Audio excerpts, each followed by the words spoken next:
This call is now being recorded. Okay. तो this is 9th lecture. Actually मैंने realise कि इससे पहले हम लोगों ने ना एक प्रीवियस ईयर क्वेश्चन का सेशन किया था जिसको मैंने काउंट नहीं किया इन दी सीरीज. सो आप लोगों को लगेगा कि लास्ट 7th था, आज 9th है, 8th स्किप नहीं हुआ है.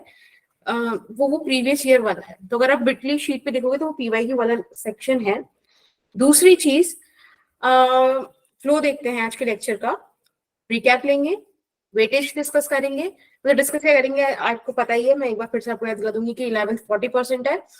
फिर अपन kinetic energy of rigid body और वर्क डन बाय टॉर्क जो कि कल से हमारा चल रहा है, उसमें कुछ क्वेश्चंस देखेंगे, थोड़ा बहुत थ्योरी समझेंगे, कुछ कंजर्वेशन, कुछ आप लोग बोलते रहते हो कि बताऊंगी वो मैं जब टाइम आएगा कि आपने क्या बोला था.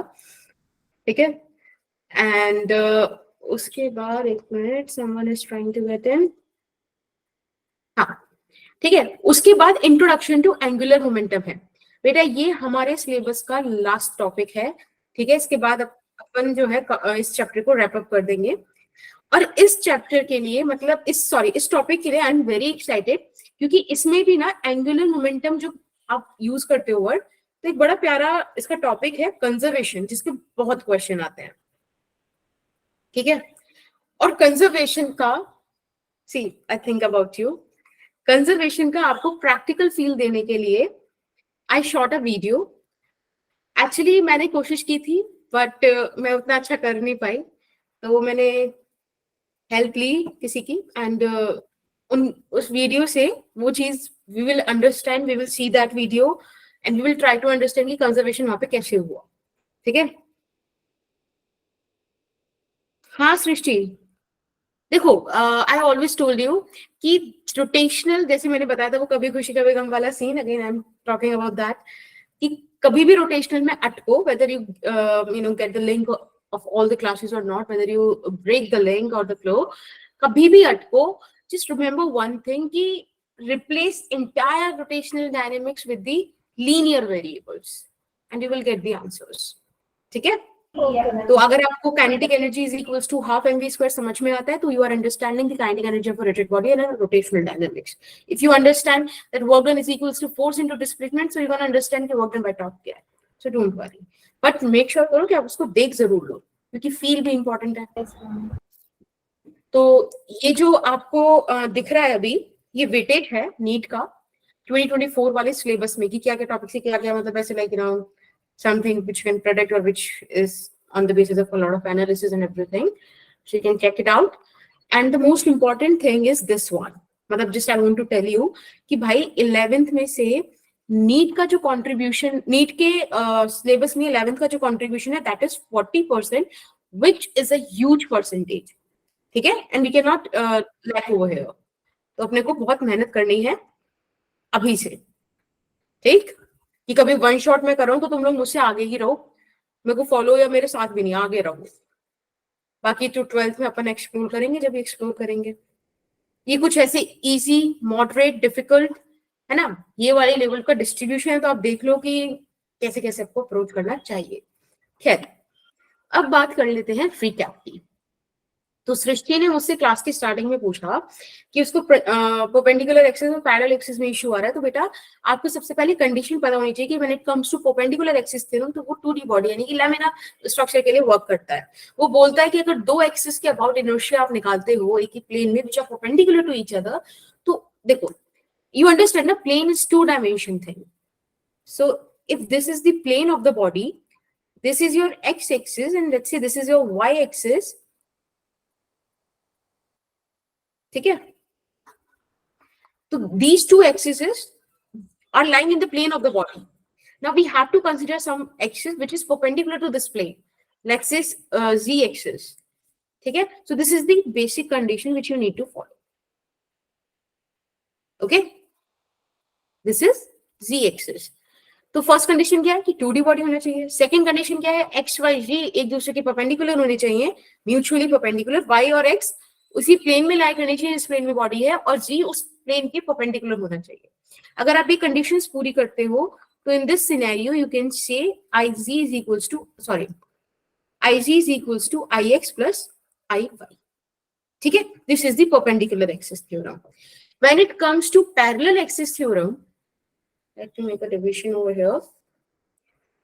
अगर अपन बात करें किसकी, पैरेलल एक्सिस थ्योरम की, तो वो कहती है भाई आप पैरेलल बोल रहे हो तो आपके पास दो लाइन ऑफ सेट तो होना चाहिए ना, मतलब दो लाइंस होनी चाहिए, दो एक्सिस होनी चाहिए. तो वो कहता है हम दो में से एक एक्सिस तो 110% सेंटर ऑफ मास से पास होनी ही चाहिए. दूसरी एक्सिस जिसके अबाउट आपको इनर्शिया चाहिए वो इस एक्सिस के पैरेलल होना चाहिए. आप इसे 2D 3D किसी भी बॉडी के लिए यूज कर सकते हो, उसमें ये वाला रिस्ट्रिक्शन नहीं है. और तीसरी चीज बोलता है कि इनके बीच जो परपेंडिकुलर डिस्टेंस है उसको आप ध्यान रखो, क्योंकि जिस एक्सिस के अबाउट आपको इनर्शिया चाहिए that is equals to m. m is the mass of the body, a is that perpendicular distance plus I of center of mass. This is parallel axis theorem. Is that okay, Srishti? Yes ma'am, आपने वो वाली बताई थी ये शायद perpendicular वाली, तो questions में कैसे यूज करेंगे? क्वेश्चंस में यू नीड टू अंडरस्टैंड कि वो परपेंडिकुलर वाला चीजें पहले, सबसे पहले आपको देखना चाहिए कि कंडीशन पूरी हो रही है ना. 2D 3D वाली चीजें पूरी, मतलब वो 2D बॉडी होनी चाहिए, प्लेन में लाइक दो एक्सेस करनी चाहिए जो परपेंडिकुलर हो, उनके परपेंडिकुलर एक तीसरा एक्सेस होना चाहिए. ये भी सारी कंडीशंस आप देख लो, तो उसके हिसाब से आप देखो कि आपके पास वो चीज मतलब वैसे आ रही है कि नहीं. फॉर एन एग्जाम्पल अगर मैं बोलूं आपसे, जो कि मतलब काफी बच्चों का, आई गेस सुहानी अगर क्लास में है तो उसका भी डाउट था कि मैम स्क्वायर का इनर्शिया कैसे निकालें, है ना. तो उन चीजों को देखो डील करने का तरीका कैसे है. मैंने आपको कल एक क्वेश्चन में, अगर आपको ध्यान हो, तो स्क्वायर के अबाउट इनर्शिया निकालने बोला था, एक ऐसी एक्सिस के अबाउट, राइट, जिसका मैंने आपको ऐसे कराया था कि आप ये वाला डिस्टेंस कंसिडर कर लो, है ना, याद है कि ये a/√2 हो जाएगा, डायगोनल का भी हाफ है, if a is the side of this square. तो आपने देखा होगा कि हमने ट्राइंगल करके कंसिडर किया था, और इसके बेस के हिसाब से हमने यहाँ पे इनर्शिया निकाला था m a/√2 का स्क्वायर अपॉन 6 निकाला था. बोलो. स्टूडेंट की क्लास ज्वाइन नहीं हो रही. हाँ, okay, done. Tanishka mike on नहीं हो रहा आपका? हाँ मैम एब्सेंट है मैम, तनिष्का एब्सेंट लगा ओ दो. तनिष्का नहीं है, ठीक है. Yes ma'am. मैम तो आई नहीं है आप तो एब्सेंट हो गए, तनिष्का हो गए एब्सेंट. Cool cool. कोई बात नहीं.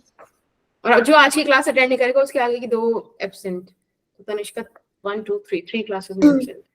कोई बात नहीं. भाई साहब आज मेरे बच्चों को डर नहीं लगता है. मिलो तुम मुझे तनिष्का. देखो, तो ये वाली चीज समझ में आई. अब मैं बताती हूँ यहाँ पे परपेंडिकुलर एक्सिस कैसे होगी. मैंने बोला कि चलो तो आपने ट्राइंगल का निकाला, मुझे स्क्वायर का इनर्शिया चाहिए about the centre of mass which is passing perpendicular to the plane. तो आप कहोगे कि मैम एक एक्सिस आप ये ले लो, अब इस डायगोनल की परपेंडिकुलर दूसरा वाला डायगोनल ऐसे आ सकता है ना, बोलो. परपेंडिकुलर तो है.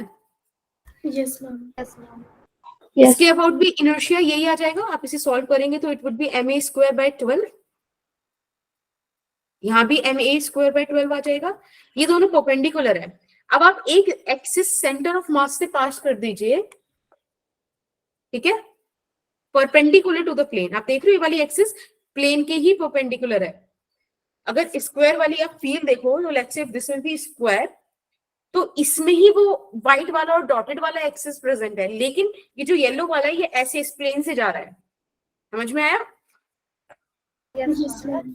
कूल.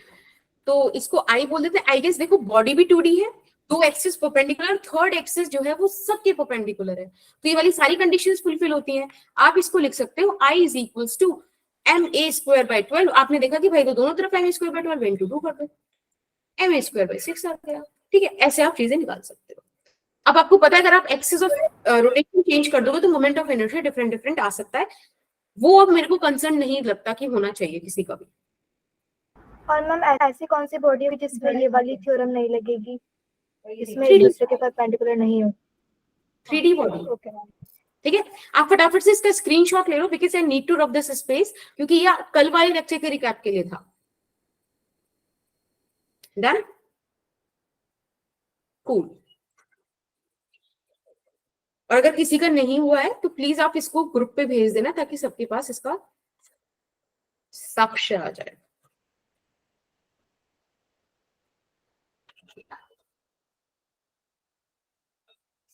बस एक सेकंड दो, मैं इसको हटा दूं।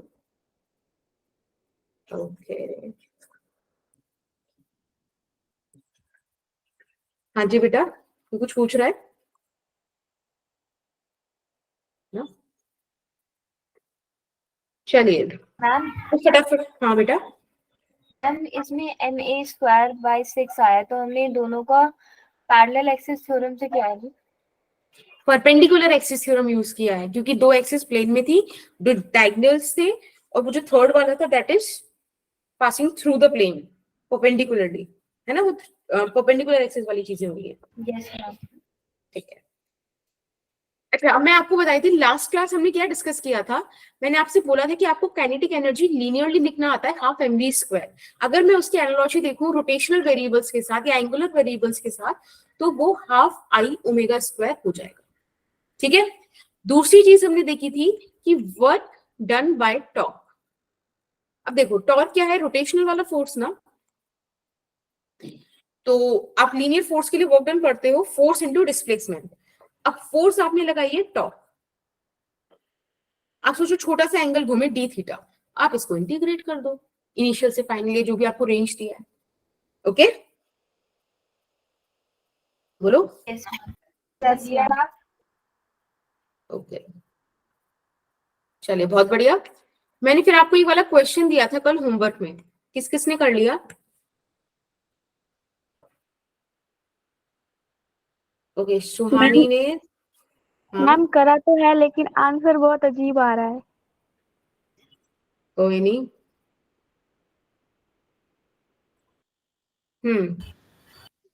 तनिष्का, शिवानी एंड अनम। ओके, शिवानी बताओ क्या आंसर है बेटा? मैम मेरा तो ऑप्शनों से हटकर आ रहा है मेरा आंसर। बहुत बढ़िया, 600 जूल। बढ़िया। तनिष्का आपका? Ma'am A option. Okay, Anam आपका? मैम ए 2400 जूल। ओके, और ये बाकी बच्चों ने क्यों नहीं किया? मैम अब मजाक लग रहा है। मेरा सबके एब्सेंट लगा दो। एब्सेंट। 1 लाख में कुछ आंसर चला गया था इसका। 1 लाख, 1 लाख। मैम चलिए, हाँ जी बेटा। मैम नीरज ज्वाइन करना चाहता है, वो हो नहीं रहा है। कौन ज्वाइन करना चाहता है बच्चे? मैम नंदित। अच्छा देखो, मेरे पास नोटिफिकेशन नहीं आ रही बेटा, अगर नोटिफिकेशन आती है ना तो हो जाता है। ओके सृष्टि, आप उनको बोलो एक बार फिर से ट्राई कर लें। क्या पता इस बारी नोटिफिकेशन वो शो कर दे तो मैं उनको ऐड कर दूंगी, ठीक है? चलिए एक सेकंड रुकिए। आप लोगों के इतने प्यारे आंसर्स देखने के बाद मुझे लगा कि मैंने आपको फिफ्थ ऑप्शन क्यों नहीं दिया, मेरी ही गलती है ना? हमारा फेवरेट फिफ्थ ऑप्शन को देना चाहिए था।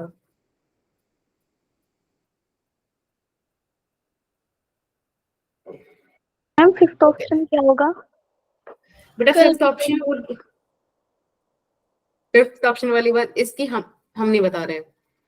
मिल लो आप हमसे 5 नवंबर को, देख लेंगे ऐसा वाला, ठीक है? चलिए, इसको करने के 2 तरीके हैं। सबसे पहले आप ये देखो आपसे कहा गया है, अभी मेरे पास नोटिफिकेशन आई।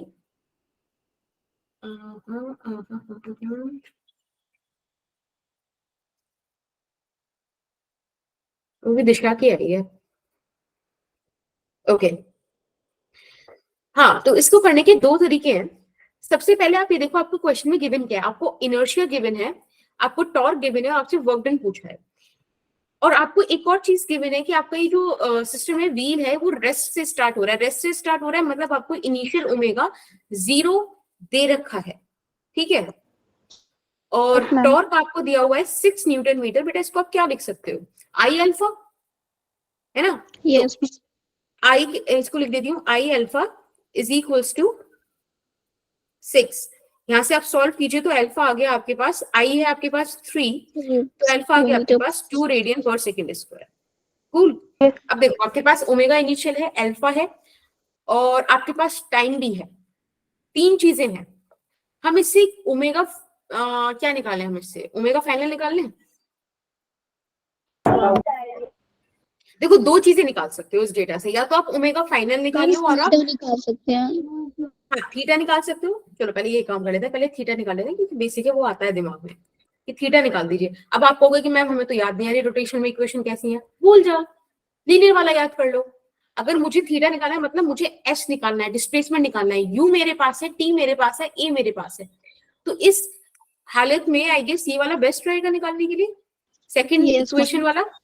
अब इसको थोड़ा सा मतलब क्योंकि अगर हम लिख ही रहे हैं तो अच्छे से लिख देते हैं, इसको रोटेशनल वाले वेरिएबल्स में, एंगुलर वाले वेरिएबल्स में ले आते हैं। तनिष्का अभी एक सेकंड रुको, तब मैं प्रॉब्लम लेती हूँ।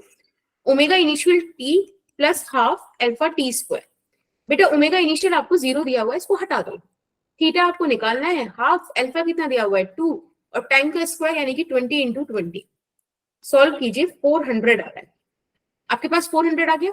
अब अगर मुझे वर्क डन निकालना है तो वर्क डन निकालने का सिंपल सा तरीका था कि torque dot into theta. D theta, theta 1 से लेके थीटा 2 तक या इनिशियल फाइनल जो भी आप कंसीडर करो, टॉर्क बाहर ले लीजिए। डी थीटा के लिए आ जाएगा थीटा, और आप थीटा इनिशियल थीटा फाइनल लिख दीजिए। तो टॉर्क आपको 6 दे रखा है, और ये हो जाएगा भाई इनिशियल तो 0 ही है ना, तो 400 माइनस 0 विच इज 2400 जूल। ठीक है, ऑप्शन ए। तो तनिष्का वेरी गुड, आपका आंसर सही था। अब आप पूछो क्या समस्या आई। मैम मैंने क्या करा, पहले अल्फा की वैल्यू निकाल ली जैसे आपने निकाली थी, फिर मैंने कर दिया alpha is equals to omega minus omega not upon T. Very nice, उससे हमें ओमेगा की Equal. वैल्यू मिल गई, फिर हमने हाफ आई ओमेगा स्क्वायर से वर्क डन निकाल लिया। Very nice. आपने मेरा सेकंड वाला मेथड, मतलब जो मैं सेकंड मेथड बताने वाली थी वो किया, और सेकंड मेथड यही है कि आप यूज करो वर्क एनर्जी थ्योरम। ठीक, याद करो वर्क एनर्जी थ्योरम आपने पढ़ी होगी वर्क पार एनर्जी में, जहां आपको Yes. बोला गया था कि work done by all forces. ठीक है, अब कोई फर्क नहीं पड़ता ये फोर्सेस कैसी हैं, ये इंटरनल हो सकती हैं, एक्सटर्नल हो सकती हैं, ये कंजर्वेटिव हो सकती है, नॉन कंजर्वेटिव हो सकती है, मतलब कुल मिला के एक बॉडी पे जितनी भी फोर्सेस लग सकती हैं सबको इंक्लूड करो, और उनके थ्रू जितना भी वर्क डन हुआ है that is equals to change in kinetic energy. तो यहाँ पे ज्यादा तो कुछ फोर्स का है नहीं जिक्र, मुझे वर्क डन निकालना है, टॉर्क की वजह से सिर्फ वही है।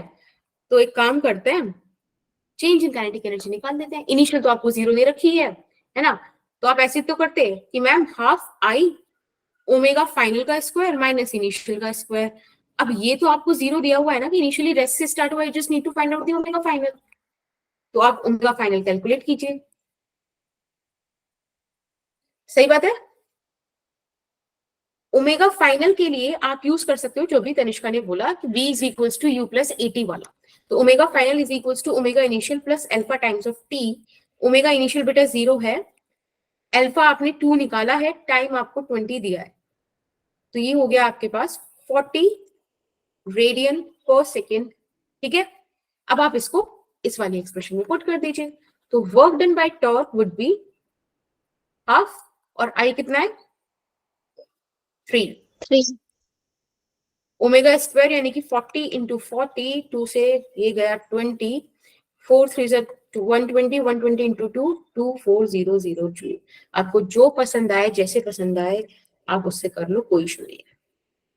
ठीक है, डन, ओके।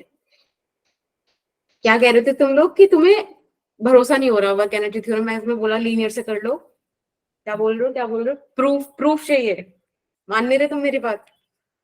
हाँ, अंजलि को मैडम प्रूफ हम तो चाहिए। मान लेते हैं। हाँ लिया। मैम कोई नहीं, आप अंजलि प्रूफ कौन- कर दो। चलिए, अब आप लोग इतना मतलब भरोसा रखते नहीं हो, इसमें हम बाद में 5 नवंबर को पर्सनली डिस्कस करेंगे। फिलहाल मैंने आपको पिछले क्वेश्चन में भी बताया, एक मिनट,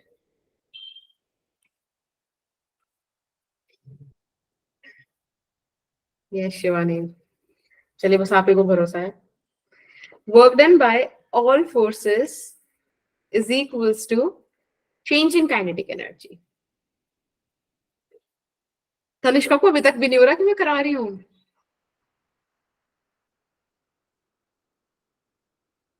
चलिए वो तो मुझे ऐसे कभी कोई यूट्यूब पे सोचे कि लिटरली तो लोग मुझे भरोसा नहीं करते, ये बच्चे मुझ पर भरोसा करते हैं, ठीक है। वो तो मेरी बस this is a way that how I introduce the topic. Okay, चलो चेंज इन काइनेटिक एनर्जी इसको निकालते हैं। कैसे करें इसको, मैं थोड़ा सा मुझे अगर आइडिया दो तो। आप कहोगे कि आपने अभी स्टार्टिंग में बताया था, बोलो क्या बताया था? Yes ma'am. करेंगे ना जैसे लीनियर की करी थी मैम बॉडी पे जितने भी वर्क लग रहे होंगे हम उन सब वर्क डन को ऐड कर देंगे। ओके, बेसिकली वर्क डन को एक और तरीके से लिख सकते हैं, दैट तरीका इज कि टॉर्क इनटू डी थीटा। अब ध्यान से सुनना, थोड़ी स्पीड में अपन काम करेंगे। टॉर्क को हम लिख सकते हैं आई अल्फा। मुझे किसी ने तो बताया था कि अल्फा को हम D omega by D T लिख सकते हैं। भाई alpha is what, rate of change of angular velocity since it's angular acceleration. तो अल्फा को हमने लिख दिया D omega by D T into D theta. अब इसी एक्सप्रेशन पे मुझे किसी बच्चे ने बोला कि आप इससे आगे क्यों ही जा रहे हो, दिस इज ओमेगा। बच्चे ने कहा कि मैम इनर्शिया तो कांस्टेंट है, बाहर निकाल लो, ओमेगा डी ओमेगा बचा। मैंने फिर बच्चे ने कहा कि आप इसको इनिशियल से फाइनल कर दो। तो मैंने कहा जब तुम्हें पता ही है तो मुझसे क्यों ही करा रहे हो, बट यू बीइंग यू आपको कराना है।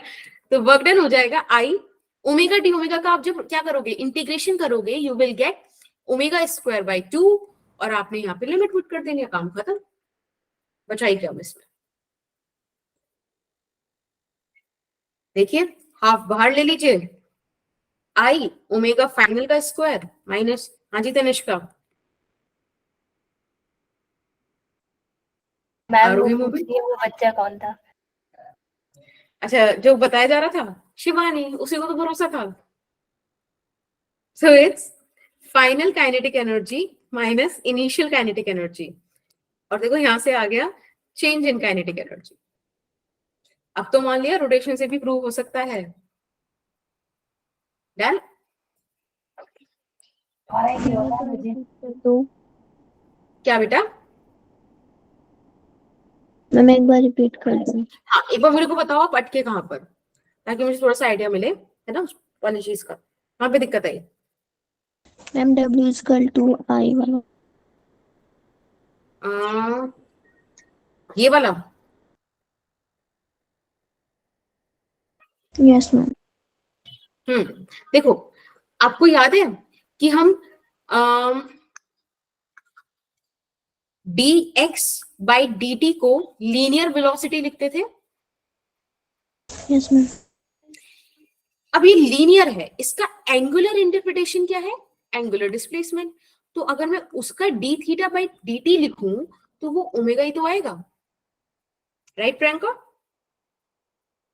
Yes ma'am. यस, तो देखो d theta by dt which is omega, omega D omega, फिर तो हमने इसका इंटीग्रेशन कर दिया, डन।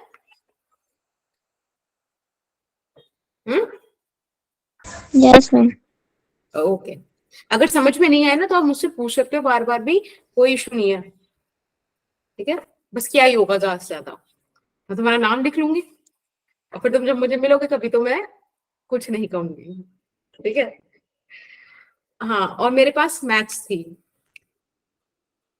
पूछ रही थी ना कोई, कौन पूछ रहा था? मैम मैंने तो पूछा था या मैथ्स थी। मैथ्स के डाउट्स मैम आपने जेई का एग्जाम दिया था? तो आप मैंने मैम जेईई के का साथ दिया तो था, लेकिन मुझे कभी भी इंजीनियर नहीं बनना था, I always want to be a teacher. तो मुझे क्लियर था कि मुझे बीएससी ऑनर्स करना है, तो बट वो मैंने दिया था क्योंकि ट्रेंड में था वो, तो मैं गई थी देने, सिर्फ फिजिक्स पढ़ के। तो आपसे मैथ्स के डाउट पूछ सकते हैं क्या मैथ्स की डाउट? आप? Yes ma'am. आज जवाब मेरी आंखों में मिलेगा, हाँ देखो, ठीक है। यस मैम, हाँ इसका मतलब हाँ, बहुत ही अलग लेवल में मेरा मैथ्स पे जीवन पड़ गया। तो लगता है जब आप बीएससी वगैरह करते हो हायर लेवल पर, तो एक सब्जेक्ट आता है मैथमेटिकल फिजिक्स।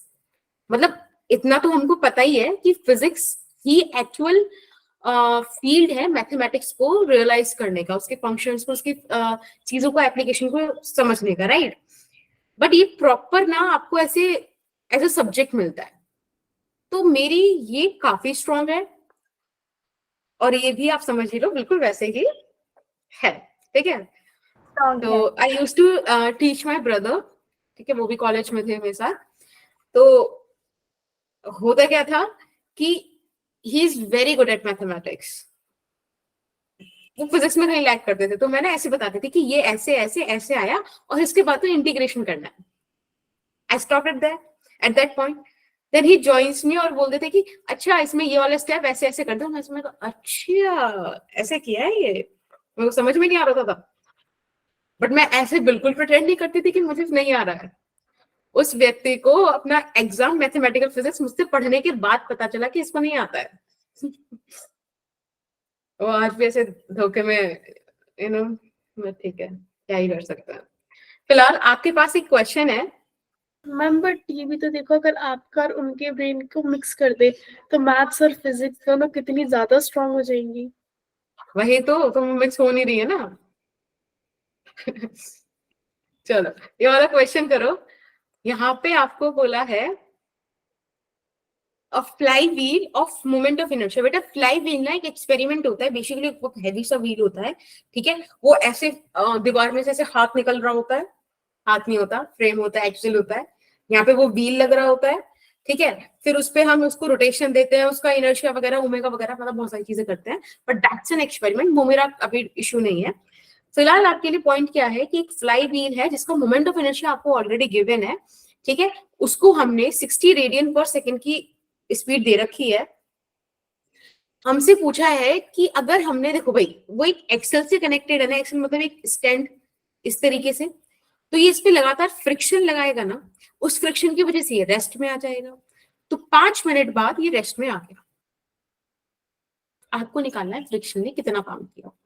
अभी समय हो रहा है 1933, 1936 तक कर लो, ठीक है, बताओ करके।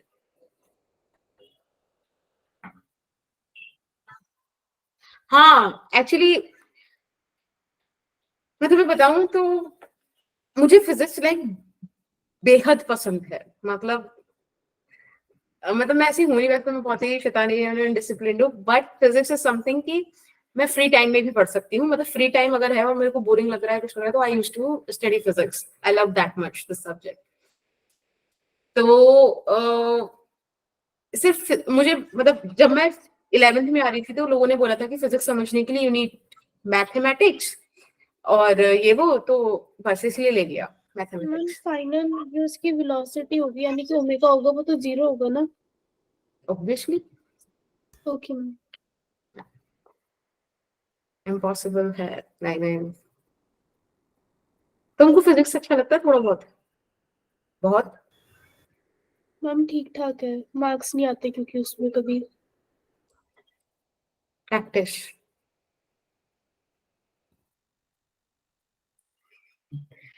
शिवानी,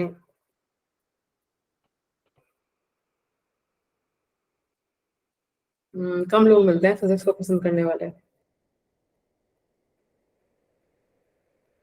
मैं स्टार्टिंग में क्या बनाया था, जैसे मेरे को मैथमेटिक्स में तो ज्वाइन नहीं। बेटा स्टार्टिंग में ना हमने थोड़ा सा perpendicular axis parallel axis theorem discuss किया था, क्योंकि एक बच्चे का डाउट था। फिर हमने डिस्कस किया था स्क्वायर लेमिना का इनर्शिया, और फिर हमने डिस्कस किया था काइनेटिक एनर्जी का फॉर्मूला और वर्क डन बाय टॉर्क का फॉर्मूला। फिर एक होमवर्क वाला क्वेश्चन डिस्कस किया था। अब ये फर्स्ट क्वेश्चन है आपके सामने, जब मैंने वो प्रूफ कर दिया था थ्योरम, ठीक है। तो आप अगर चाहो तो पहला डिस्कशन 4-5 मिनट का देख लेना, अच्छा है।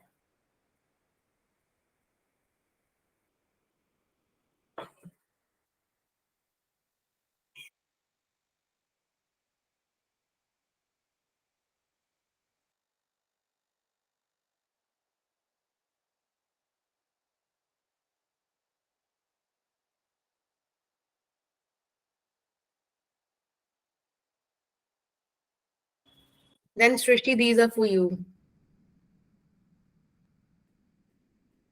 Yeah.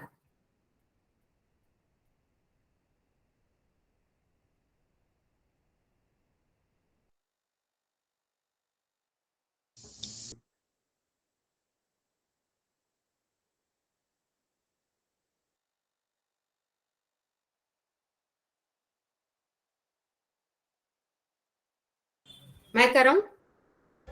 मैम हो गया। Ma'am Okay. 0 आ रहा है। Okay. Ma'am 150. Cool. Srishti said minus 900.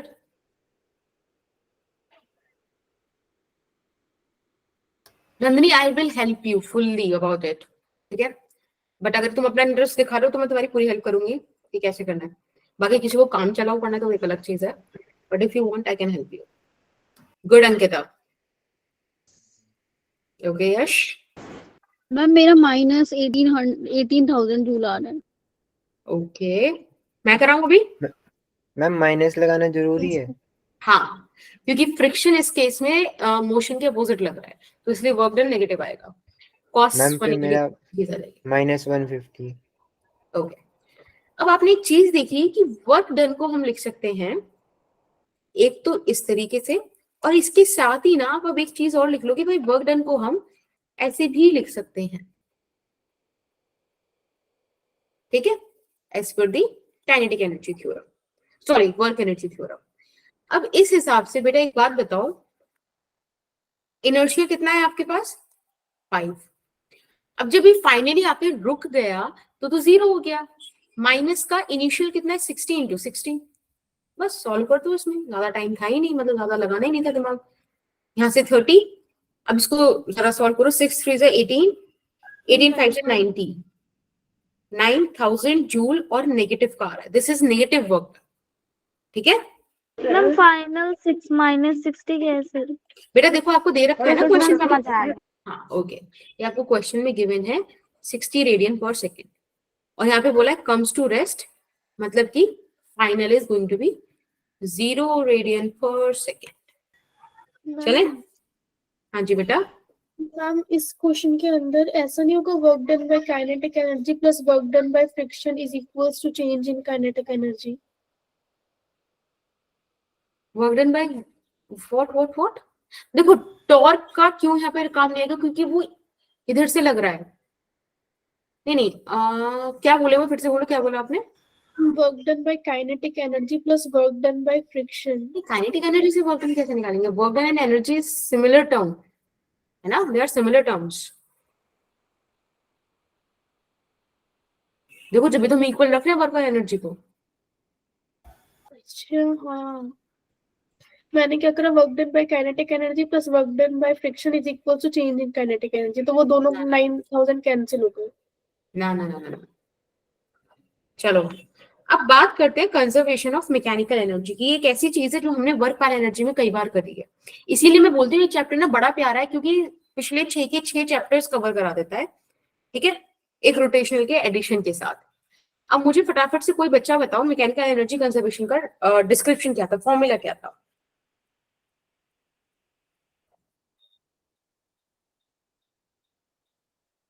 बोलो। Conservation of mechanical energy. हाँ देखो सिंपल ही है, सब में सेम ही होगा। Initial potential energy plus initial kinetic energy initial kinetic energy equals to final potential energy is equal to final potential energy is equal final. ध्यान रखना, potential energy is about the position. तो आपको potential energy calculate करते वक्त you need to define the reference level कि आप क्या मान रहे हो। जैसे कि अगर आप ग्राउंड को, ठीक है, आप लेट्स से इस ग्राउंड को रेफरेंस लेवल मान रहे हो, इसका मतलब क्या है? आप बोल रहे हो यहाँ पोटेंशियल एनर्जी 0 है। अब अगर आप ग्राउंड से ऊपर किसी ऑब्जेक्ट को रख रहे हो, उसका पोटेंशियल एनर्जी पॉजिटिव आएगा, और गड्ढा खोद के नीचे रख रहे हो तो नेगेटिव जाएगा। समझ रहे हो? रेफरेंस लेवल से आप ऊपर नीचे मूव करोगे तो as per Cartesian coordinate you need to consider the sine. और काइनेटिक एनर्जी तो आई गेस सबको ये समझ में आता है कि हाफ पाई ओमेगा स्क्वायर इस केस में ले जाएंगे अपन। ठीक है, कोई दिक्कत तो नहीं? ओके चलिए क्वेश्चन कीजिए फिर इसी बात पे। हमें क्वेश्चन दे रखा है कि find angular velocity of the rod. बेटा रॉड का जो लेंथ है वो आपको L दिया हुआ है। ठीक है, देखो यहाँ पे क्रॉस बन रहा है ना, मैंने आपको क्रॉस का मतलब बताया था, क्रॉस मतलब इनटू द प्लेन, और है ना, और अगर डॉट बनाते हैं ऐसे तो मतलब आउटवर्ड द प्लेन। तो फिलहाल यहाँ पे जो एक्सिस ऑफ रोटेशन है that is inward the plane, एक रॉड रखा हुआ है आराम से रेस्ट में, देखो इसमें साफ साफ लिखा है when it is released from rest, हमने इसको रिलीज किया तो ये क्या करेगा, ये घूम के ऐसे आ जाएगा, राइट? हमने फ्रिक्शनलेस मैम करके ये इसको कंसीडर किया है। मैम ये हिंज्ड है ना? हाँ, यहाँ से वो मतलब फिक्स्ड है उस पॉइंट से। ध्यान से देखना, बेसिकली हुआ क्या है, देखो ऐसे समझो जैसे कि इसको मैंने यहाँ से पकड़ा हुआ है किसी भी तरीके से, एक्सेस ऑफ रोटेशन ऐसे अंदर जा रही है, ऐसे ही है, आपने इसको ऐसे रिलीज कर दिया तो क्या हुआ, यहाँ आया ना, देख रहे हो पेन को, right? Yes yes ma'am. Yes. तो आपको बताना है कि एंगुलर वेलोसिटी क्या होगी रॉड की। एल लेंथ आपको दी हुई है, सॉल्व कीजिए। अभी समय हो रहा है 1941, आप लोग 1943 तक बता दीजिए।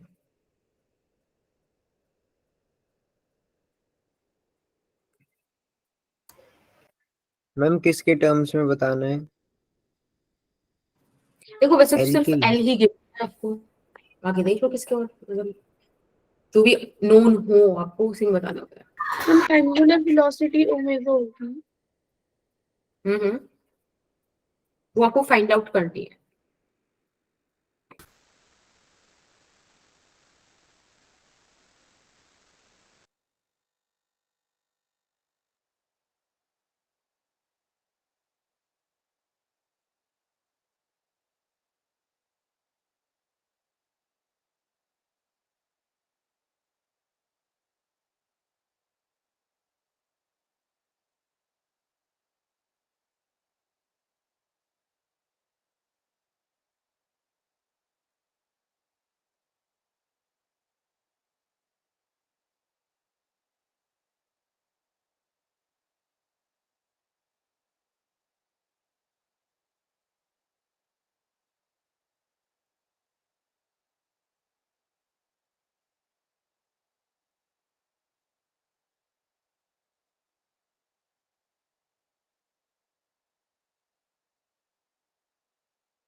मैम इसमें पाई बाय 2 रेडियन पर सेकंड आएगा कुछ। ओके, सृष्टि सेड रूट GL, ठीक है। चलो एक बार मैं बताऊं क्योंकि टाइम भी हो गया है। देखो अभी मैंने आपको बोला कि it is releasing from rest वगैरह जो भी है, फ्रिक्शनलेस सरफेस है, कोई भी डिसिपेटिव फोर्स नहीं है, बेसिकली कंजर्वेटिव फोर्सेस हैं, तो आप मैकेनिकल एनर्जी कंजर्वेशन यूज कर सकते हो, राइट?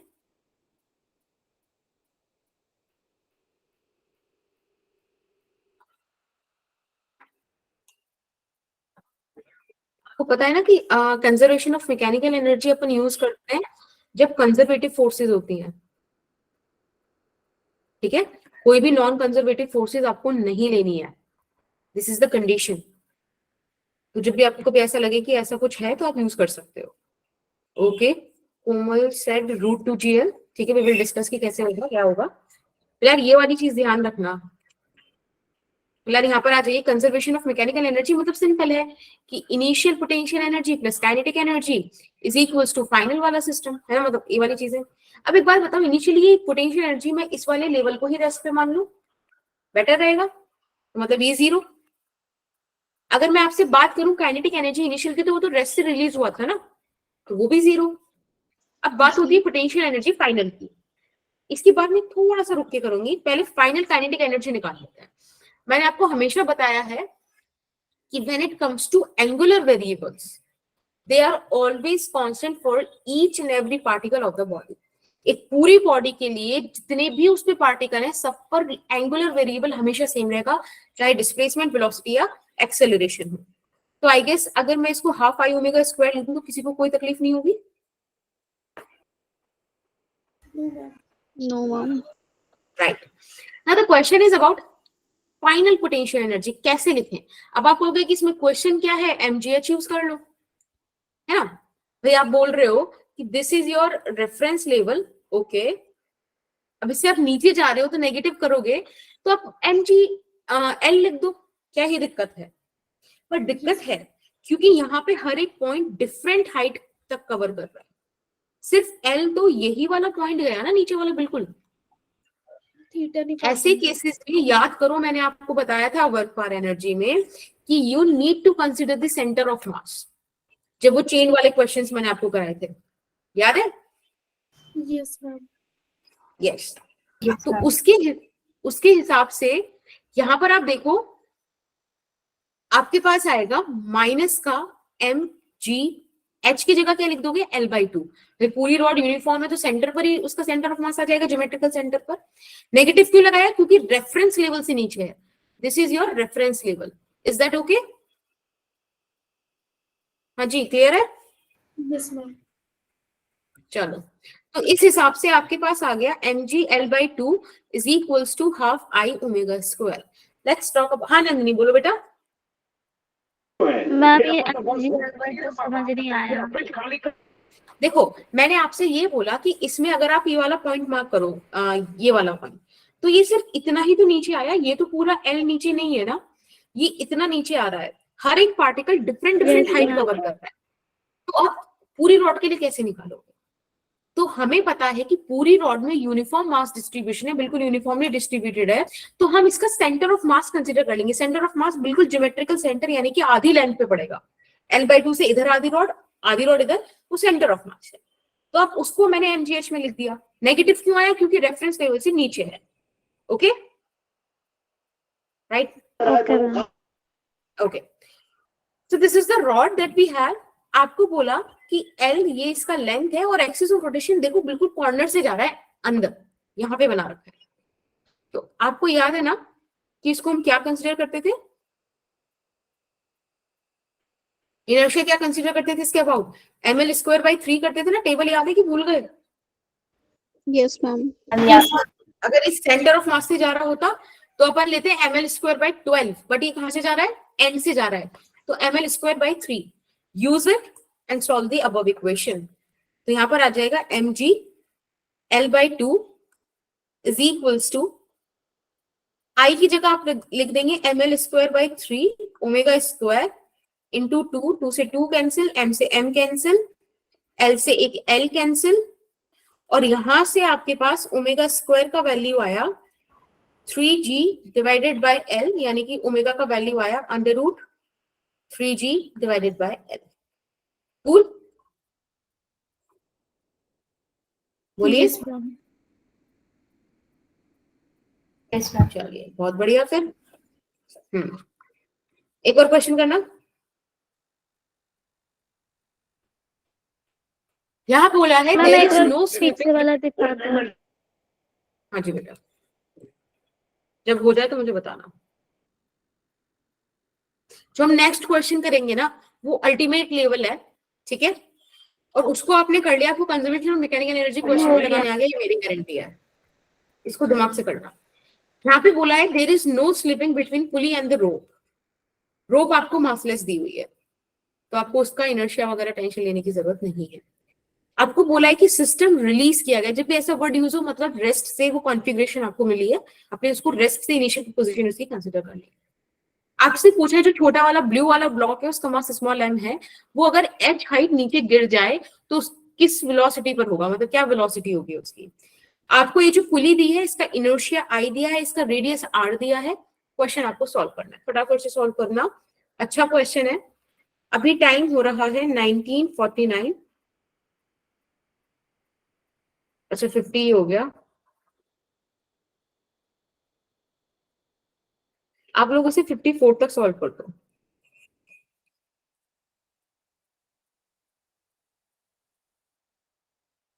मैम एक बार तो बताना आपने क्या बताया था, मेरी क्लास लीव हो गई थी। हाँ, ओके। मैंने आपको ये बताया कि पुली और रोप के बीच में कोई स्लिपिंग नहीं है। रोप आपको मासलेस दी हुई है, सिस्टम रिलीज किया गया है। जब भी आपको ये वर्ड बोला जाए कि सिस्टम इज रिलीज्ड, तो इसका सिंपल सा मतलब ये है कि आप यहाँ पे ये कंसिडर कर सकते हो कि इसका इनिशियल कॉन्फ़िगरेशन मतलब रेस्ट को बोल रहे हैं, वो रेस्ट से रिलीज हुआ है, ठीक है? आपको पूछा है जो ब्लू वाला ब्लॉक है स्मॉल m वाला, वो अगर h हाइट नीचे गिर जाए उस टाइम वेलोसिटी क्या रहेगी, होगी किस वेलोसिटी से वो मूव कर रहा होगा, ये आपसे पूछा है। पुली का मोमेंट ऑफ इनर्शिया I दिया है, radius of pulley capital R दी है, टाइम हो रहा है 1950, 54 तक आप सॉल्व कीजिए।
मैम ये आर पुली क्या दे रखा है?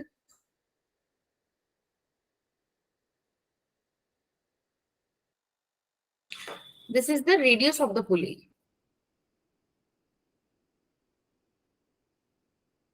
Okay ma'am. तो मैम पुली की रेडियस से हमें क्या करना है? देख लो क्या पता।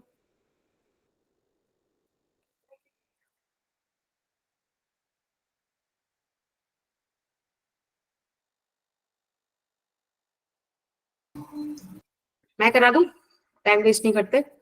Yes yes ma'am. Ma'am root G अब जी एच आ रहा है। ओके ठीक है, अब देखते हैं। Yes ma'am. देखो सबसे पहले ना आपको एक चीज समझनी है कि नो स्लिपिंग का मतलब क्या है। नो स्लिपिंग का मतलब होता है जैसे कि पुली है, ठीक है, अब इस पे एक रोप होगी, जैसे कि एक रोप ऐसे ऐसे और इस तरीके से इस पे जारी होगी। अब होगा क्या कि भाई आप रोप को वेलोसिटी दोगे तो ये पुली मूव करेगी। अभी जब पुली घूमेगी तो ये रोप भी इसके साथ मूव करेगी, मतलब स्लिप नहीं हो रही इस पे। अगर आप इसको ए पॉइंट मान रहे हो, इसको बी पॉइंट मान रहे हो, इसको सी पॉइंट मान रहे हो, तो जब आप इसे घुमाओगे तो होगा क्या कि पॉइंट ए यहां से आकर यहां आ जाएगा, रोप के साथ साथ पुली के साथ साथ। पुली का जो पॉइंट है वो भी घूमा, ये भी घूमा, ये है no slipping. Is that okay? Yes yes. थोड़ा जल्दी जल्दी रिस्पॉन्ड करो ताकि अपन जल्दी से इसको कर ले। अब क्वेश्चन कह रहा है कि आपको बताना है किस वेलोसिटी से मूव कर रहा है। मुझे एक चीज बताओ, यहाँ पर कुछ और नॉन कंजर्वेटिव फोर्स थोड़ी है, हमने फ्रिक्शनलेस मासलेस इसे कंसीडर करना नहीं दिया तो मान लेंगे, क्योंकि अगर होता तो वो आपको मेंशन करता। हमेशा ध्यान रखना, क्वेश्चन अगर कुछ डिटेल छुपा रहा है तो उसको हटा ही दो, हटा दो। बता रहा है तो मान लो, हटा देते हैं।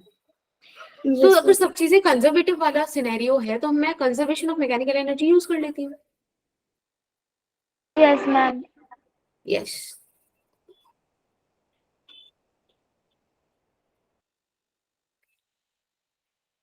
ठीक है, यूज कर लेते हैं, जिसके हिसाब से आपको पता होना चाहिए कि यू इनिशियल, हाँ बेटा, मैम एक बार आप फिर से बता दो कि इसमें कंजर्वेशन ऑफ मैकेनिकल एनर्जी क्यों लगाया है? क्योंकि यहाँ पे सिर्फ और सिर्फ कंजर्वेटिव फोर्सेज है ना, ग्रेविटी वर्क कर रहा है। Gravity is a conservative force by nature, ठीक है। कंजर्वेटिव फोर्सेज हमको पता है। Yes ma'am. ओके, मतलब वाली फोर्सेस जिनकी वजह से आप पॉइंट टू पॉइंट से इनिशियल पॉइंट फाइनल पॉइंट पे डिपेंड करते हैं, उनको फर्क नहीं पड़ता कि किस रूट से आप गए, ठीक है। कंजर्वेटिव फोर्सेस तो वर्क मतलब जैसे ग्रेविटी का अगर आपको याद हो तो ऐसे एक बताया जाता है कि आप एक स्लोप पे चढ़ के भाग गए, उतनी हाइट की स्टेयर्स बना ली, उतने हाइट की रोप टांग दी, सबसे work due to gravity same होगा, क्योंकि एच सेम है, राइट। चाहे आप रास्ता फिर जिगजैग जिगजैग करो स्टेयरकेस की तरह, एक इंक्लाइन पे करो या फिर स्ट्रेट रूप पे करो, yes ma'am.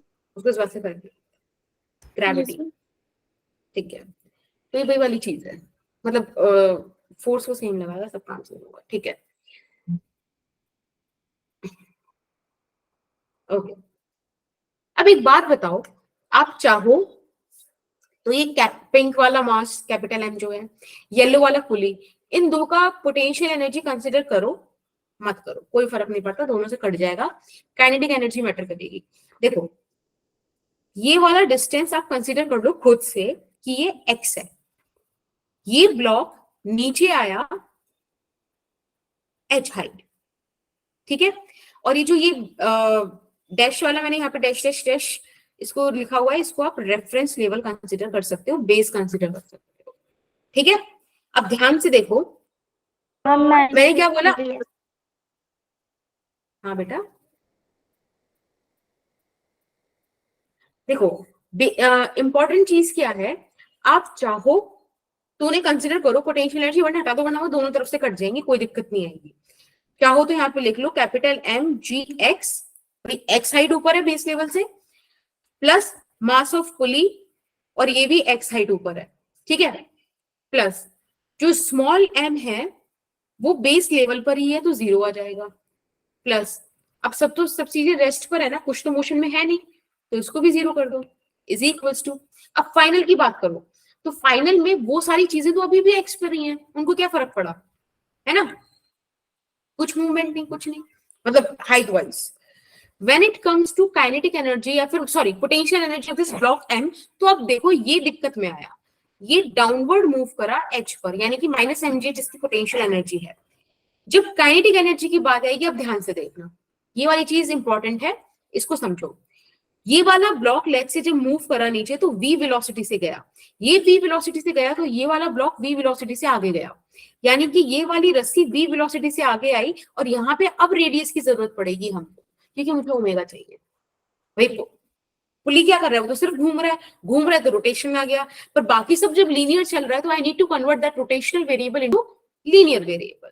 Is that fine? Yes ma'am. Yes ma'am. Yes. देखो एक अच्छा क्वेश्चन है, तो टाइम अगर लग रहा है तो लगाओ, कोई दिक्कत नहीं है, मुझे बोलो कि नहीं आ रहा, मुझे कोई दिक्कत नहीं होगी, मैं तुम्हें फिर से बता दूंगी, और यहाँ से डाउट लेके नहीं जाना। Plus half I omega square, ये इक्वेशन बना। हाँ नंदिनी बोलो बच्चे। MPGX क्या है? MPGX, ये मैम ये MP। MP is the mass of pulley. Yes ma'am. मान लो, क्योंकि कोई दिक्कत थोड़ी है, इसे मानो मत मानो कोई फर्क नहीं पड़ता, आपको दिख रहा है ये पूरा एक्सप्रेशन यहाँ से कट जाएगा, राइट? Yes ma'am. अब आप ध्यान से देखो तो आपको ऊपर वाला एक्सप्रेशन से एक चीज दिखती है, आप MGH को इक्वल रख सकते हो half mv square plus half mv square और plus half I omega square के। अब एक बात बताओ, ओमेगा को आप क्या लिख सकते हो, v equals to R omega लिख सकते हो ना। एक बार मैं आपको व्हील बना के दिखा देती हूँ, ये देखो, दिस इज दैट पुली, ये हो गई आर रेडियस, और ये वाली रस्सी जो यहाँ पर है वो v वेलोसिटी से नीचे जा रही है ना, और ये ओमेगा से घूम रहा है से, तो आप लिख सकते हो ना v is equals to R omega. हाँ या यस ना? मैम। Yes ma'am. ठीक है, अगर आप लिख सकते हैं तो फिर लिखिए और इसको ऊपर वाली एक्सप्रेशन में भी पुट कर दीजिए। आपके पास आ जाएगा MGH is equals to half capital M plus half common ले लेते हैं M प्लस स्मॉल m और प्लस I, ओमेगा स्क्वायर की जगह क्या रख सकते हैं हम, V बाय आर, यानी कि V स्क्वायर बाय आर, ठीक है ना, ओमेगा स्क्वायर यानी कि V square by R square. कोई दिक्कत किसी को? No ma'am. मैम ये ठीक है। कैपिटल एम बस यहाँ से आप स्मॉल B का क्या बेटा?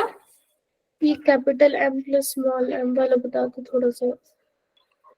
अच्छा एक बात बताओ, देखो जब ये स्मॉल m v वेलोसिटी से नीचे गया तो पिंक वाला m भी तो आगे बढ़ेगा v वेलोसिटी से, पुली भी तो घूमेगी v वेलोसिटी से, सॉरी हाँ रोप भी तो घूमेगी v वेलोसिटी से, तो वो सारी एनर्जीज मैंने ली। काइनेटिक एनर्जी फाइनली मुझे पिंक वाले मास की भी लेनी है, पुली की भी लेनी है, और बेस वो जो ये ब्लू वाला ब्लॉक है उसकी भी लेनी है। अगर मुझे रोप मासलेस नहीं दी होती तो रोप की भी कंसिडर करनी पड़ती, पर रोप मुझे मासलेस दी हुई इसलिए मैंने उसे हटा दिया। Fine. Yes ma'am. Ma'am capital M और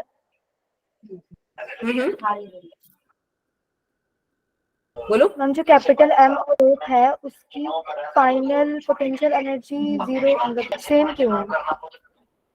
सेम क्यों? क्योंकि वो सिस्टम अभी भी वहीं पर ही है, एक्स साइड से थोड़ी मूव कर रहे हैं वो लोग।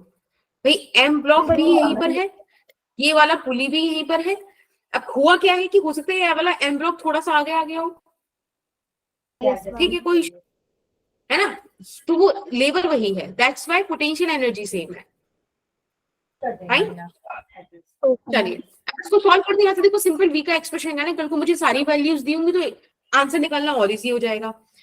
यहाँ पे आप लिख दीजिए 2mgh अपॉन, ये सारी चीजें नीचे ले आओ, हाँ क्या आ जाएगा, m plus m plus i by R square और अंडर रूट v, ठीक है। आपको फिर यहाँ पे जो जो वैल्यूज थी आप वो पुट कर सकते हो। बेसिकली क्वेश्चन को इस तरीके से सॉल्व करना था, इसमें सारे वो वेरिएबल्स हैं जो गिवन थे आपको, ठीक है। Yes ma'am. मैम एनजीएक्स वाला कौन सा है? क्या बेटा? हम कैपिटल MGX वाला कॉन्सेप्ट समझ नहीं आया। कैपिटल MGX, देखो MGH होता है ना पोटेंशियल एनर्जी का फॉर्मूला। अब ये वाला ब्लॉक इस बेस लाइन से, इस रेफरेंस से कितना ऊपर है? X ऊपर है, तो इसका पोटेंशियल एनर्जी पॉजिटिव ही आएगा, और H की जगह क्या रखोगे? X रखोगे, यस मैम। राइट? हाँ नंदिनी, आप कुछ पूछना चाह रहे हो? मैम ये जो I omega square, half I omega square किसका आया है मैम? बेटा पुली घूम रही है ना, ये रोटेशनल काइनेटिक एनर्जी उसी चीज की आएगी जो रोटेशन कर रही है, वो पुली कर रही है। पुली घूमेगी जैसे जैसे रस्सी आगे पीछे होगी, ऊपर नीचे होगी, और बाकी दो मैम घूम नहीं रही, इसलिए जो इसमें लीनियर वाली लीनियर, लगी है। हाँ जी, वो लीनियर मोशन में। ठीक है, कोई दिक्कत किसी को इसमें? आगे चले? यस हाँ सुहानी बोलो। मैम फिर लास्ट में MGX क्यों आया था? बिकॉज कहाँ वो पर आया रोटेट था? करेगी तो जो रोप है वो नीचे जाएगी ना। तो बेटा रोप तो कंसिडर ही नहीं करी ना, रोप का तो मास ही नहीं है, रोप कहाँ कंसिडर करी है? अगर आप इसको बोल रहे हो, यहाँ पे मैंने एरो बनाया है, ये बेटा मास ऑफ पुली है। कहाँ पे है? कैपिटल GX वाला। कैपिटल GX तो कहीं नहीं है। देखो आप इसे बताओ, इस वाली चीज को बोल रहे हो क्या? MGX। अच्छा, नो मैम, तो वो भी तो वही वाली चीज होगी ना, MGX। जो बड़ा वाला मास है, अगर आप उसे इनिशियल में काउंट कर रहे हो तो आपको उसे फाइनल में भी काउंट करना पड़ेगा। तो हम इसको इनिशियल में काउंट करें, तो इसलिए हमने फाइनल में किया। भाई फाइनल में भी वो उसी लेवल पे रहा, एक्स हाइट ऊपर बेस लेवल से, तो उसका MGX ही रहा, है ना? आप चाहो तो इसको लिखो, चाहो तो हटा दो, क्योंकि वो दोनों साइड से कट रहा है। Fine, okay, yes ma'am. चलिए।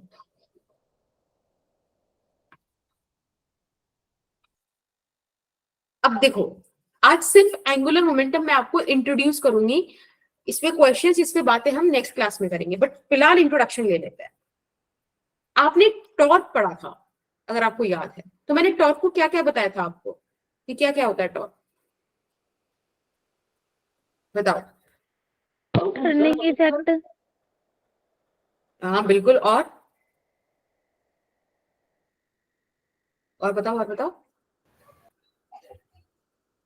किसी R रेडियस में परपेंडिकुलर फोर्स लग रहा है। हाँ, एक नेम बताई थी मैंने आपको, 2-3। Moment of force. Very nice Nandini, this is moment of force. और तब हमने इसको लिखा था R×F, ठीक है? सिमिलरली आज हम एंगुलर मोमेंटम डिफाइन करेंगे, same pattern, that is it is moment of linear momentum. अब इसका मतलब आपको, अब देखो, जब आपने मोमेंट ऑफ फोर्स बोला और आपने R×F लिखा, तो आपको समझ में आ गया होगा कि यहां पर आप R×P लिखोगे, right? Same, P is what your linear momentum, M into V, जिसको आप ऐसे भी लिख सकते हो R×M V×, M कांस्टेंट है, मतलब उसका डायरेक्शन नहीं है, उसको बाहर ले लो, and it would be R×V×। कोई दिक्कत नहीं? No ma'am. जैसे नो मैम। ओके, जैसे कि टॉर्क को आप इस तरह से रिप्रेजेंट करते हो, याद रखना लीनियर मोमेंटम को इस तरह से रिप्रेजेंट करोगे, ठीक है? L vector is equals to R×P। I always say कि अगर आप वेक्टर का बात करते हो तो you need to be very conscious about its direction, because direction is the essence of vector quantities, ठीक है? अब इसका डायरेक्शन निकालना कोई बड़ी बात नहीं, क्योंकि मैंने आपको डायरेक्शन निकालनी सिखाई है किसी भी क्रॉस प्रोडक्ट की, सिखाई है ना? R×V का डायरेक्शन निकालना, yes ma'am. Using your right hand thumb rule वाला चीज। Yes ma'am. Yes ma'am. तो डायरेक्शन आप ऐसे निकालते हैं, जैसे कि फॉर एन एग्जांपल आपको एक यहाँ पे पार्टिकल दिया, मास m, और ये रहा इसका वेलोसिटी v, और मुझे इसका एंगुलर मोमेंटम चाहिए इस पॉइंट के अबाउट। आपको पता है रोटेशन में हमें पॉइंट के अबाउट वाली चीज का बड़ा ध्यान रखना पड़ता है। लेट्स से ये ओरिजिन है, ठीक है, ये r है, अब मुझे इसके अबाउट इसका मोमेंटम चाहिए, तो सबसे पहले आई नीड r वेक्टर, और r वेक्टर मैंने हमेशा बताया रेडियली आउटवर्ड अपन कंसीडर करते हैं, तो ऐसे बाहर निकलता हुआ, दिस इज आर वेक्टर। किन्हीं भी दो वेक्टर के बीच का एंगल ये होता है ना, उनके पास जो दो वेक्टर्स स्मॉलर एंगल बनाते हैं, that is the angle in between those two vectors. कुल मिला के अगर मैं आपसे डायरेक्शन पूछूं तो आप बोलोगे, मैम आपने बताया था कि use your right hand, place your fingers in the direction of first vector which is R vector here. तो राइट हैंड की फिंगर्स मैंने आर वेक्टर की तरफ क्या कर दी, अरेंज कर दी, और उसे फर्स्ट वेक्टर से सेकंड वेक्टर की तरफ कर्ल करना है।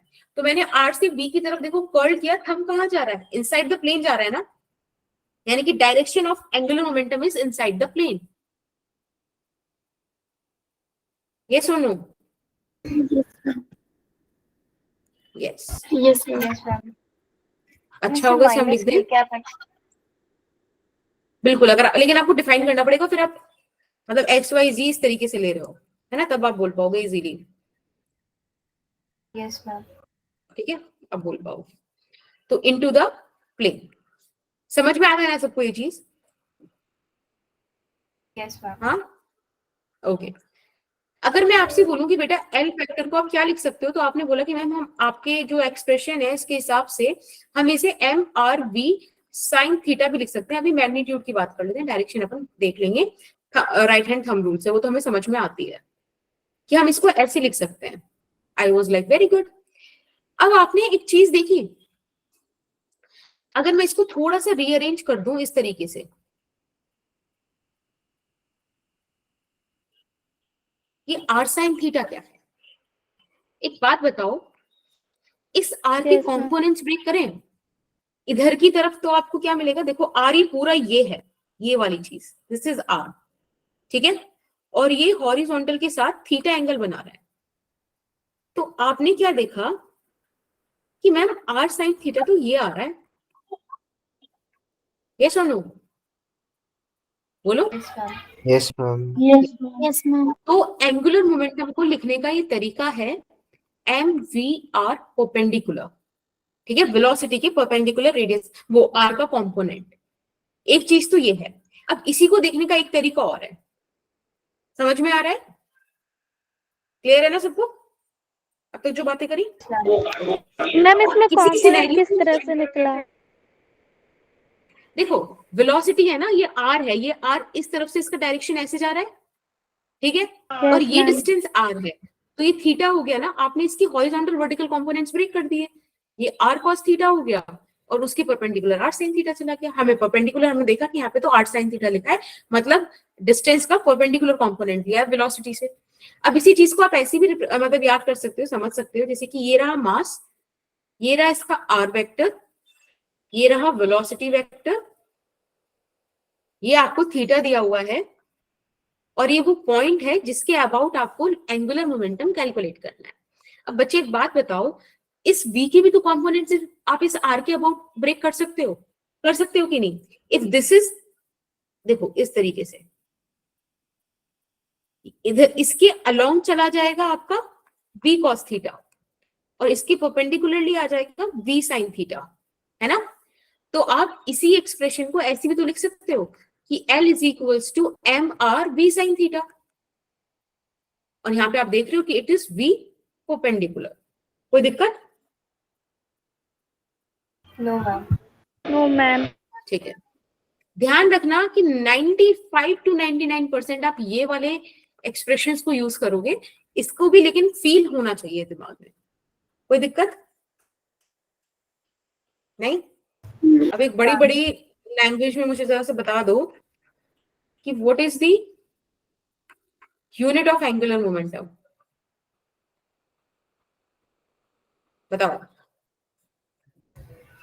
kg मीटर स्क्वायर पर सेकंड स्क्वायर। MVR है तो m की वजह से kg आया, v की वजह से मीटर पर सेकंड आएगा, और r क्या है? वो भी मीटर है, तो kg metre square second inverse. ठीक है, हाँ। इसको याद रखना। ओके, बाकी ये एक छोटा सा क्वेश्चन है, अगर आप कर दो तो अच्छा रहेगा।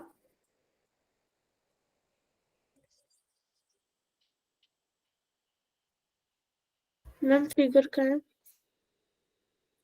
आप बना लो खुद से, मान लो एक्स एक्सिस मैम देखो इसमें दे रखा है ऐसे as shown in the figure. But ठीक है, आप खुद से बना सकते हो। ऐसे टेक्निकली फंसा दिया तुमने मुझे। देखो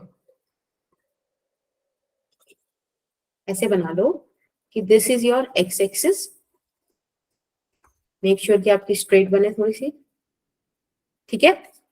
और ये रहा लेट्स से ओरिजिन ओ, ठीक है। अब एक पार्टिकल है अपने पास, यहीं पे मान लो ओरिजिन पर, और वो एक्स एक्सिस के अलोंग पैरेलल बोला है ना, v वेलोसिटी से ट्रैवल कर रहा है। एक मिनट को पैरेलल टू एक्स एक्सिस, रुक जाओ, इसको ऐसे नहीं, ऐसे नहीं, देखो यहां बना लो थोड़ा सा हाइट पे, इस तरीके से v वेलोसिटी के साथ मूव कर रहा है। अभी आपसे पूछ रहे हैं कि इसका एंगुलर मोमेंटम अबाउट ओरिजिन बताओ, क्या हो रहा है, चेंज हो रहा है, सही है, क्या है, ठीक है। और ये क्वेश्चन देखो है तो आईआईटी में पूछा हुआ 1997 में, अगर आपको पता है इतने पुराने क्वेश्चन अपन नीट में उठा के दे सकते हैं, और ये नीट के लेवल का क्वेश्चन, ओके, तो इसको सीरियसली ही करना है। मैम कांस्टेंट होगा। ओके देखो फटाफट से देखते हैं। अभी ये यहाँ पर है, तो आपने क्या करा, ओके वेरी गुड, आपने इसका आर देख लिया यहाँ पर, फिर आपने कहा कि मैम इसका परपेंडिकुलर तो ये होगा, लेट्स से कि ये आर वेक्टर के साथ कुछ थीटा एंगल बना रहा है। मैंने कहा ठीक है, तो आपने कहा कि मैम ये तो आर साइन थीटा आ गया, यानी कि अगर मैं पोजीशन 1 पर इसका एंगुलर मोमेंटम देखूं तो आप बोलोगे कि मैम ये है एम वी v1, ठीक है, v तो कांस्टेंट ही है, और r1 की जगह आपने लिख दिया r साइन थीटा। मैंने कहा ठीक बोल रहे हो। अब कुछ टाइम में क्या हुआ होगा, कुछ टाइम में ये ऑब्जेक्ट ऐसे आगे आ गया होगा, कुछ v वेलोसिटी अभी भी रही होगी इसके पास, लेकिन इस बार ध्यान से देखना, ये जो r है वो ये चीज हो जाएगी। अगर आप ध्यान से देखो तो इस r का इस बार पोजीशन चेंज हो गया, ये एंगल भी चेंज हो गया, थीटा 2 बोल दो, r2 बोल दो, ठीक है। यानी कि यहाँ पर ये जो परपेंडिकुलर डिस्टेंस आया है ये r2 साइन थीटा 2 आया, सही बात। तो अगर मैं L2 निकालूं तो वो आएगा mv/r2 साइन थीटा 2। पर आप एक चीज देखो, this r sine theta and r2 sine theta 2 are same ना, पैरेलली मूव कर रहा है, this distance is same, yes और नो, यस। तो अगर मैं इस डिस्टेंस को लेट्स से x मान लूं, तो आप बोलोगे कि मैम ये भी mvx है ना, और ये भी mvx है, मतलब L1 is equals to L2 है, एंड हेंस यू कैन से कि ये कांस्टेंट है। Cool, option B, yes. Okay, so this is your homework वाला क्वेश्चन, आपसे हो जाए तो बहुत बढ़िया, नहीं हो तो आपको पता ही है कि अपन नेक्स्ट क्लास में कर लेंगे। ओके ओके सो मैम हमारे पास पेज बहुत है, इसलिए हम अलग पेज पर देना। क्या, पर होमवर्क वाले क्वेश्चन की स्लाइड दिखा दो, स्क्रीनशॉट लेना है। हाँ एक मिनट बेटा, ये वाले, ठीक है। एक बार क्लास के रिचुअल के हिसाब से आपको पता है आपको क्या करना है, कर दो, पता है। Ma'am bye ma'am. Bye ma'am. हाँ bye bye, bye ma'am. Bye bye. हाँ Nandini, I will upload it, same to you बेटा।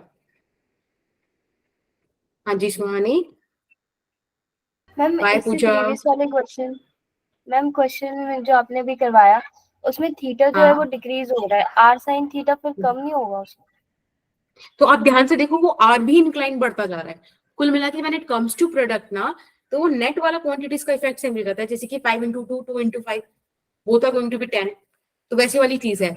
और इसमें अपन को फोकस ही नहीं करना, बड़ा सिंपल सा है कि भाई दो पैरेलल लाइन है, v is constant, that perpendicular distance is same, तो we are not going to concern about that factor, but I explain you कि कैसे वाली चीज आप समझ सकते हो। Is that good? Yes ma'am. Cool, bye Ankita, tata. हाँ जी कोमल, मैम जो राइट हैंड थंब रूल आपने बताया उसमें हमने कैसे माना कि जो फिंगर्स है वो आर पे रख के कर्ल करनी है? देखो ये रूल है, that's how this is defined. आपको कभी भी दो वेक्टर्स दिए जैसे ए क्रॉस बी, आपको ए का डायरेक्शन दे रखा होगा, बी का दे रखा होगा, हमेशा रूल क्या कहता है कि जो फर्स्ट वेक्टर है जो फर्स्ट प्लेस पे आ रहा है, जैसे ए क्रॉस बी, तो ए फर्स्ट प्लेस पे आया ना, आपको फर्स्ट वेक्टर की डायरेक्शन में अपनी राइट हैंड की फिंगर्स को रखना है।